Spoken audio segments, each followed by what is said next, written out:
আপনাদের গাত্রদাহ কেন? গায়ে জ্বালা কেন?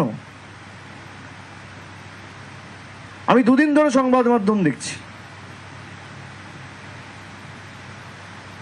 সেখানে প্রতিকূলকে বলা হচ্ছে তৃণমূলের সাথে ডিল করেছে। ডিলটা কি? ডিল, তিনি বিধানসভা নির্বাচনের টিকিট পাচ্ছেন।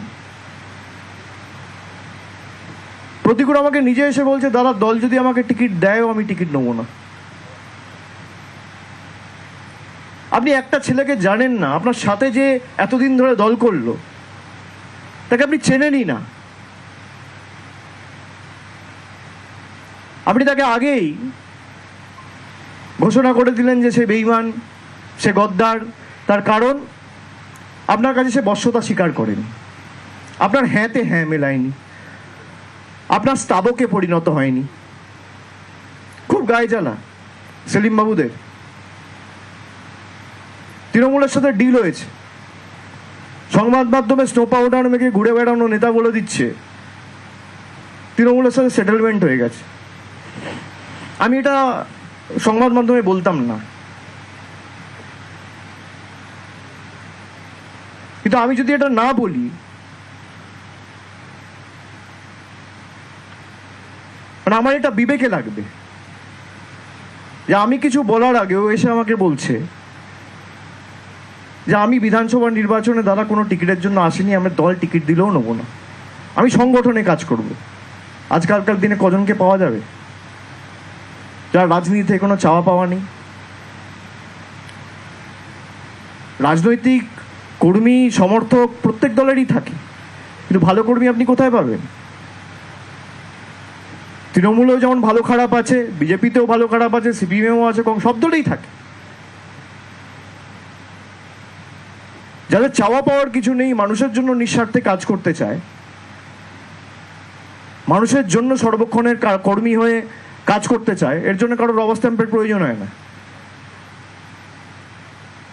সিপিএম এর জোনাল কমিটি, লোকাল কমিটি আর আলিমুদ্দিনে বসে থাকা নেতারা আমার সার্টিফিকেট দেবে, তারপর আমাকে বামপন্থী হিসেবে গণ্য করা হবে। এটা একই জিনিস। আমরা বলি আমরা স্বামী বিবেকানন্দর হিন্দু ধর্মে বিশ্বাস করি, যোগী আদিত্যনাথের হিন্দু ধর্মে বিশ্বাস করি না। মমতা বন্দ্যোপাধ্যায়কে মহেশ্বতা দেবীর মতো একজন লেখক, তিনি প্রকাশ্যে বলেছিলেন, আমার এখনো মনে আছে, খুব সম্ভবত উলুবেড়িয়ার একটা সভা থেকে, যে মমতার বয়স বাড়ছে, এনার্জিও বাড়ছে। আমার এখনো মনে আছে। মহেশ্বতা দেবীর মতাদর্শ কি ছিল? অমর্ত্য সেনের মতাদর্শ কি? অমর্ত্য সেন বলছেন দেশের যোগ্য প্রধানমন্ত্রীর পদপ্রার্থী হচ্ছে মমতা বন্দ্যোপাধ্যায়। আমি বলছি না, আপনারা আমাকে মিসকোট করবেন না। অমর্ত্য সেন বলছেন। তার আইডিওলজি কি? তিনি বামপন্থী নয়?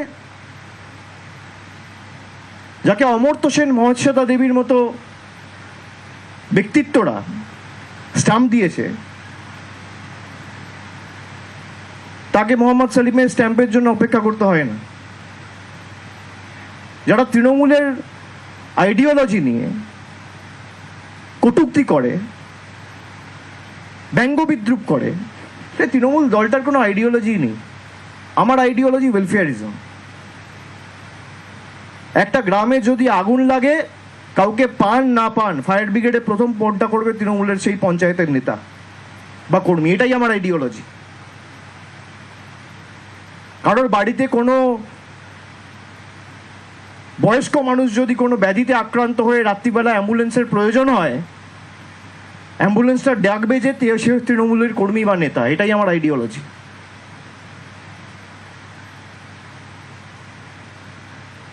লকডাউনের সময় যাতে কাউকে অভুক্ত অবস্থায় শুতে না হয়, আমরা কমিউনিটি কিচেন করে মানুষের বাড়িতে খাবার পৌঁছে দিয়েছি। মানুষের বাড়ির বাইরে গিয়ে কাউকে এসে লাইনে দাঁড়িয়ে খাবার নিতে হয়নি। এটা আমার আইডিওলজি। নারী ক্ষমতায়নের কথা অনেকে বলেছে, মানুষকে সে নারী ক্ষমতায়নের মডেলকে বাস্তবায়িত করেছেন মমতা বন্দ্যোপাধ্যায়। 1500 টাকা করে লক্ষ্মীর ভাণ্ডার মহিলাদের ব্যাংক অ্যাকাউন্টে সরাসরি ডিবিটি করে, এটা আমার আইডিওলজি। যুবশ্রী করেছেন তিনি, আমরা তো জিজ্ঞেস করছি না কেউ বিজেপি করে কে সিপিএম করে। যারা মাধ্যমিক পাশ করেছেন কিন্তু এখনো চাকরি পাননি, তাদেরকে সাহায্য করে সহযোগিতার হাত বাড়িয়ে দিয়েছে আমাদের সরকার, তার যাতে অসুবিধা না হয়। সে বলছে অনেকে বলছে 1500 টাকায় কিছু হয় না। আমি মানি 1500 টাকায় কিছু হয় না, কিন্তু তাকে যদি আগামী দিন 5টা জায়গায় ইন্টারভিউ দিতে হয়, তাকে মায়ের কাছে হাত পাততে হবে না। এই 1500 টাকা করে গাড়ি ভাড়া দিয়েছে, নিজের ইন্টারভিউটা নিজে দিতে পারবে। এটা আমার আইডিওলজি।